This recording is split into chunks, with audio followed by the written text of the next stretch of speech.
Hello and welcome to the in-year series of Drishti IAS. My name is Pooja Dwivedi. The Mother Tongue Survey of India has been recently concluded. It was conducted by the Ministry of Home Affairs. It sheds a light upon the linguistic diversity of our country.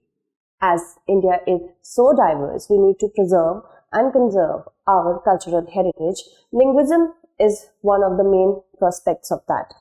Let's move ahead and talk about the various topics that we are going to cover from the perspective of GS Mains Paper 2nd, GS Mains Paper 3rd, and from the perspective of preliminary examination. It is important that we understand this. What is the news? First of all, let's know that. Mother Tongue Survey of India involving 576 language is ready. What is this survey? Alright, so first we have to talk about MTSI, that is Mother Tongue Survey of India. It is a project which was recently concluded and conducted by the Ministry of Home Affairs.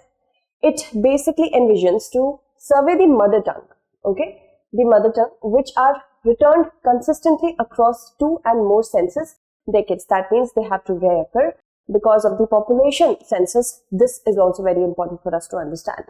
The linguistic feature of the selected languages is also considered. Then NIC and the National Film Development Corporation will be documenting and preserving the linguistic data. This is a preliminary fact, remember this. And this will be preserved in audio-video file format. Also, it will be saved through videographed speech data, and this will be done for archiving purposes. Okay, first of all, let us try to understand the Linguistic Survey of India. How is it different? Now, Linguistic Survey of India is basically regular research activity that happens across the country since the 6th 5-year plan. So remember this, a preliminary fact.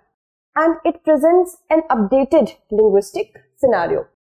Because linguism is one of our cultural diversities, there are myriad number of knowledges, customs and traditions which are passed on from one generation to the other through their linguistic knowledge. That is why we need to preserve them.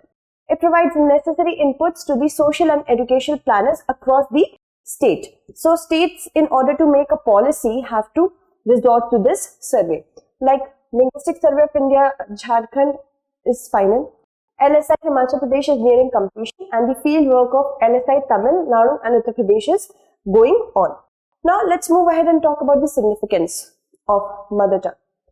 And as many of our viewers are from South India, Northeastern India, we have to understand that whenever it comes to your cognitive development, it starts with the first comprehension of the word through the help of mother tongue. It is called mother tongue. Why? Because it is generally the matriarch, which or who, not which, who talks to you when you start comprehending the actions around you. And mothers are the ones, primarily are the ones who are going to talk to you, right? Fathers are there, but we always consider mothers as the primary teacher. So first that, it is seen that whenever a person is talking in their mother tongue, a direct connection is established between heart, brain and tongue. Also, linguistic diversity is increasingly threatened, and that is why the significance of this linguism is that we need to conserve it. Otherwise, many of the ideas that have been developed through linguism through the ages and which have been passed down through the mother tongue will disappear. So this is the significance. Moving ahead, also we need to understand globally around 40% of the population, it does not have any access to knowledge base through the language they speak or understand. And this creates knowledge poverty. Knowledge poverty. So in order to conserve and of course ensure that knowledge exists for these people as well, so that they can develop according to Article 21. This needs to be done, that we need to conserve our language. Identity and culture. A person is quite, you can say, linked to one's own identity through the language they speak. It's a very emotive issue. Specifically, if we talk about South India and Northeast India, it is a very emotive issue. So it is important to understand that if a country is seeing such a scenario in which Poti Sriramulu actually had a fast and unfortunately passed away due to the creation of a nation which is based on linguism, the Andhra when Andhra state was created, it was created on the basis of linguism, right? So linguistic cultural diversity is so important for the entire India. That is why we do not say that we have a national language. We have an official language to be continued with English, that is Hindi. And the constitution does state that the state has this responsibility and duty to ensure that Hindi becomes a lingua franca. This is not something which is unconstitutional in nature. If Hindi is being encouraged, trust that first of all. You have to understand, you have to have faith in the constitution. But there is also one thing to understand, that on what basis Hindi was chosen. Why should Hindi be a lingua franca? That is another debate. But understand that language is a very emotive issue. People try to link their identity, their culture, their familiarity with a language. We cannot ever impose. We can always encourage Hindi, but never impose Hindi on anyone. Okay? So, to understand that there is a sense of belongingness, if a person wants to have a sense of belongingness in the society in which they are living, it is important to preserve the linguistic culture. Communication is the key to have a healthy democracy. And we must understand that whenever you are going to crack UPSC, you will go to Labasna. You will also be needing to understand, learn the language in whichever cadre you will be placed. To have a sense of belongingness, you are going to be a bureaucrat, you are going to work for the society. It is important that you know the language of the people. If there will be communication lag, then you won't be able to perform your work efficiently, right? So understand like this. Moving ahead, let's talk about the constitutional and legal provisions for mother tongue. Article 29 of the Constitution specifically speaks about conserving the cultural identity. It wants to conserve the language of the people, specifically linguistic minority, prohibits discrimination on the basis of language. Article 120 talks about parliamentarians in the sense that there is a right of the members of the parliament, right to the members of the parliament to express themselves in their mother tongue. Also, we need to understand that there are official languages, but they can express themselves in their mother tongue according to Article 120. Part 17 of the Indian Constitution talks about official languages in Article 343 to 351. And here only we will find the provisions of Article 350A, in which there are to be provided facilities for instruction in mother tongue at the primary stage, so that there is no knowledge poverty. Okay. Also, Article 350B talks about the president to appoint a special officer for linguistic minority, and this person, the officer, will directly report to the president, and the reports will be placed before the parliament by the president. So it happens like that. Now move ahead and talk about the 8th schedule, in which there is a provision of 22 languages. These are the 8 scheduled languages by the name of Assamese, Bengali, Gujarati, Hindi, Kannada, Kashmiri, Konkani, Malayalam, Manipuri, Marathi, Nepali, Odia, Punjabi, Sanskrit, Sindhi, Tamil, Telugu, Urdu, Bodo, Santhali, Maithili and Dogri. Then comes the Right to Education Act 2009, in which there has been a designation that mother tongue should be the primary source of learning for children at the primary stage, and similar is for new education policy, which gives a lot of importance to the mother tongue to be made available for the children in the primary stages of learning. Moving ahead, let's talk about how many mother tongues are there and which is the most spoken one.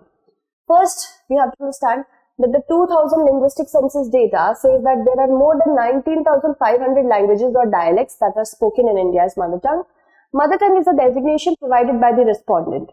It is not identical with the actual linguistic medium. That means dialects can change. Dialect, suppose there is a language which is spoken over a broader area, but there is an accent which you can say given to a proper language, and that is the variation in the way they speak something. So that is a dialect. That could be a mother tongue, but not identical with the actual linguistic roots. Okay. Then according to the 19,569 returns to linguistic scrutiny, edit as well as rationalization, they have been grouped into 121 mother tongue, and Hindi is the most widely spoken mother tongue. It is the population which speaks Hindi is 52.8 crore, that is 43.6% of the population. Then comes Bengali, which is 9.7 crore, that is 8% of the population. Specifically, we are talking about the Northeast and West Bengal region. Okay. Now, let's talk about how is it used in education purposes, for education purposes. National Curriculum Framework, the new National Curriculum Framework says that for the foundational stages of education, that is the fundamental stages of education, mother tongue should be the primary medium of instruction in school up to 8 years of age. This is a preliminary fact, okay? Because your brain almost develops when you are 8 years old. It deals with preschool and classes 1 to 2, and it emphasizes the virtues of the mother tongue as primary medium of instruction. By the time children join preschool, they acquire significant competition by the way they are talked to at home. So once you get a grasp, you grasp your mother tongue at your home, you are considerably prepared enough that you can attend the classes and gain knowledge accordingly. That is why. Alright, let's move ahead and talk about other initiatives. There are certain initiatives that have been undertaken by the government. The Commission for Scientific and Technical Terminology publication grants towards the publication of university level books in regional languages, and then the National Translation Mission is being implemented through CIIL Mysore in order to provide prescribed books in regional languages.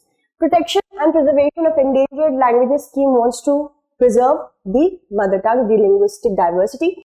UGC also promotes regional languages in higher educational courses. Also, Bharat Vani project is also striving to conserve the language of the people, that is mother language. And Namat Basai is a Kerala scheme, you can say is a project of Kerala, in which the scheme actually educates children from tribal areas by adopting vernacular languages as the medium of instruction.